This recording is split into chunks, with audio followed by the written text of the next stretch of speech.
Rıza koşu. Onu mu için? Ne fikre bağlı ya ego park fira خلكنا هيك نكره تو وليده ده اللي يوصل من بيشهاده شكل استراتيجي مع زاني نحس رجع اجي بنتي ولا ده باقي ايش باقي شيء ابي يقول فرق هنا في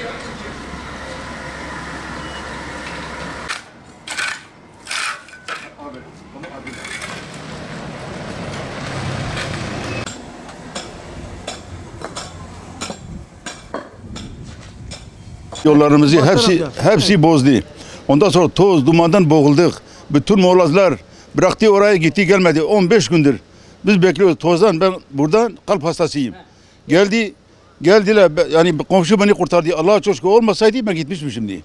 Toz, dumandan yani pencereyi açamıyoruz. Kapıyı açamıyoruz. Yani dışarı çıkamıyoruz tozdan. Bütün molazlar yoldadır. Gelsin etkiler baksın. Valimiz, belediye başkanımız gelsin baksın. Yani TEDAŞ böyle şey yapsa tamam yerin altına koydu ama kendi görevini yapması lazım. Şu anda biz yolları biz kendi imkanlarımızla biz burayı yapıyoruz. Yani toz dumandan kurtarmak için. Mümkün olana kadar bir çabuk bitirsinler. Yani dumandan artık dışarı çıkmaz olduk.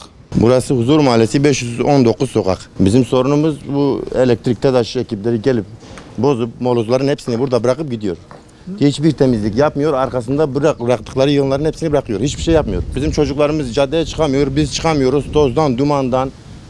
Bugün yarın zaten kıştır. Çamur olacak. Şimdi tozdur, yarın çamurdur. Bu sadece bizim mahalle değil. 519 değil. Bu Yeşiltepe, Huzur Mahallesi, bu kenar mahalle dediğimiz mahallelerin hepsinde bu şekilde böyle vurdum duymaz.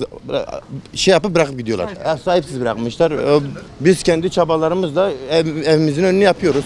الليل بنت حالي بنرا كولانا وتوز وتراب واوكا جريك بلديه جريك بيت شيكا جيران اي جيران بو ربنا دتشيتكا Doji mi çekiliyor? دو اي دتشيكيا توزايت بين هروجي او دكيزارو توز وتر رابارات بو بلديه جريك تشيكا والله جوارا قلت لك جريك بيت شيكا تخازي عدامه تشيبا جويه توز وتراب مرابن او بن ابد فيت خاز ما في طب خرابه وقت بدري خرابه وقت جو جيلان شكلنا خرابه جفيت توز والله ام معبود الفيت صار ما حدا ترجي صار بلديه بلد شيكا